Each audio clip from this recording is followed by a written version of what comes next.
reincidencia, y entonces otorgar una condicionalidad debió haber exigido una serie de requisitos y de precauciones que aparentemente el juez no tuvo. Es decir, cuando usted tiene informes de los servicios penitenciarios de que una persona puede llegar a reincidir o en última instancia tiene determinadas características de personalidad que no hace conveniente la libertad condicional, debe respetar esos informes. El juez no los respetó. Ese es el problema que él tiene. Él actuó dentro de un margen de discrecionalidad, pero así como no lo respetó, perfectamente pudo haber respetado, es decir, hasta el momento del cumplimiento total de la condena. Y antes, doctor, charlábamos ese punto de que, por ejemplo, la condena se iba a cumplir tal vez el año que viene o en enero de 2019, en poco tiempo, en realidad, ¿no? Y con el diario El Lunes, a la luz de los hechos, podríamos decir que si no era Micaela, iba a ser otra chica en poco tiempo. Otra seguramente porque este personaje tiene ese tipo de tendencia. Así lo dicen los informes psiquiátricos, además. Roxy, Sergio, bueno, el doctor los está escuchando, ¿no? Digamos, si usted dice que este tipo de personajes tiene ese tipo de tendencia, digamos, ¿no? A que pueda ser difícil que se pueda reinsertar en la sociedad, ¿por qué lo dejan en libertad entonces, no? Bueno, es dentro del margen de discrecionalidad de Rossi, él lo hizo.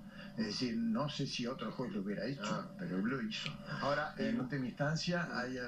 Sí, no, doctor, le decía, digamos, y si pasan los 9 años, o sea, en 9 años, ¿está en condiciones de salir en libertad y de volver a vivir en forma normal?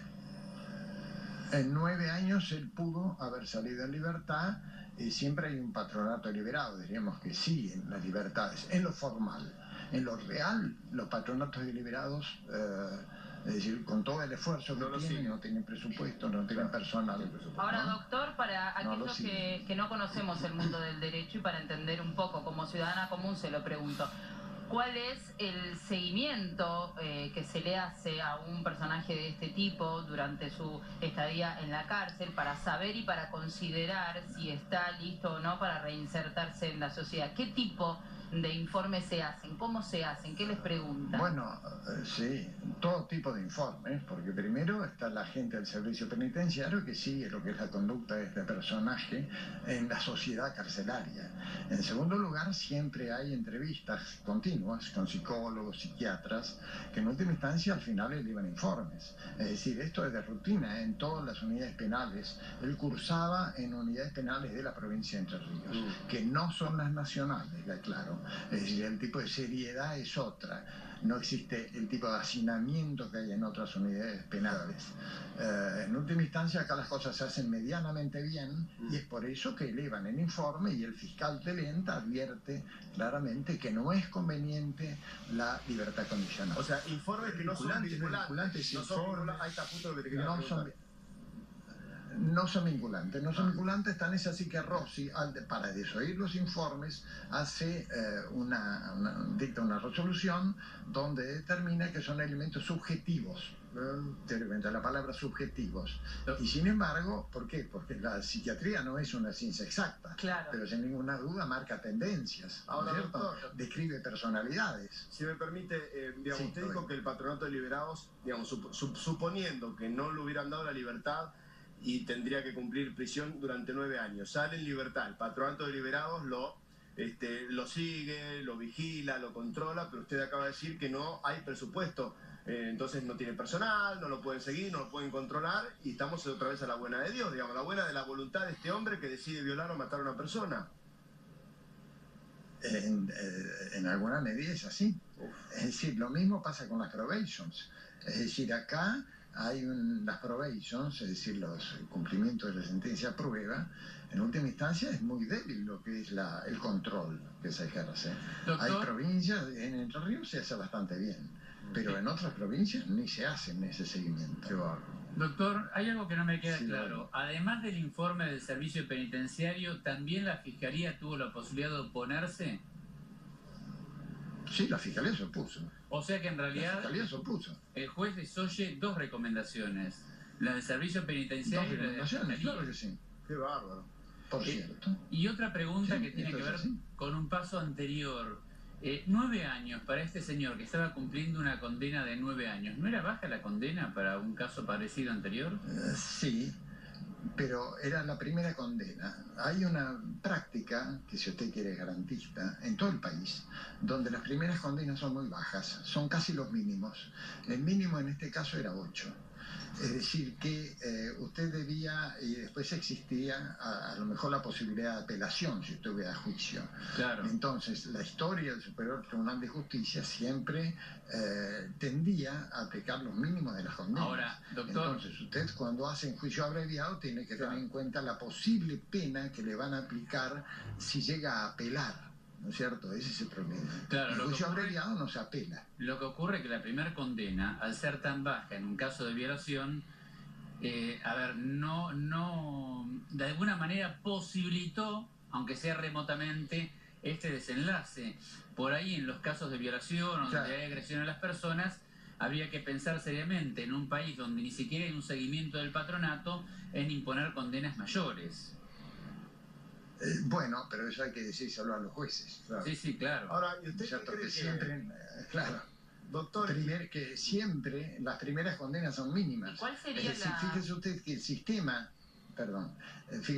el sistema de este tipo de juicios abreviados funciona si los jueces aplican penas severas. Si los jueces aplican mínimas condenas, el imputado no tiene temor, entonces negocia siempre lo mínimo. Ahora, doctor, entonces, en última instancia, a través de un juicio abreviado o no, siempre se hubiera fijado una mínima condena, que en este caso eran 8. Yo sé que a lo mejor no quiere hablar porque es un colega, pero ¿usted considera que a este juez hay que iniciarle un juicio político, como están indicando algunos funcionarios del gobierno, hasta el propio presidente Macri? Bueno, ya los propios legisladores de la provincia, pues es un juez provincial, los propios legisladores de la provincia ya han iniciado esa acción. Ahora, ¿cómo continúa esta historia, doctor? ¿Cuál va a ser la condena que se va a pedir para este señor, para Wagner, y quién queda a cargo de esta causa? Bueno, ahora le voy a explicar esto. Usted sabe, lo van a imputar por violación seguida de muerte, que es el tipo penal que seguramente le cabe, que es el artículo 124. Como única pena, ese artículo prevé la prisión perpetua, pero la prisión perpetua en la Argentina son 20 años. O sea, no es perpetua. Así que ese señor, cuando tenga 50 años, claro, no es perpetua. Y en Estados Unidos le dictan la perpetua y usted se muere en la cárcel. En los 50 años, cuando tenga 50 años, va a poder matar a otra persona. Lamentablemente lo imaginamos así. Puede salir. ¿Y quién queda a cargo de la causa? Si se porta bien, a lo mejor antes. Claro, si se porta bien antes. Doctor, ¿quién queda a cargo? ¿Este mismo juez? Es un horror. No. ¿Quién queda? Es decir, si queda el juez, sí. Depende, claro, depende de dónde cumpla además la pena, ¿no es cierto? Doctor, este tipo de... El juez tiene... sí, lo oigo. No, concluya la respuesta.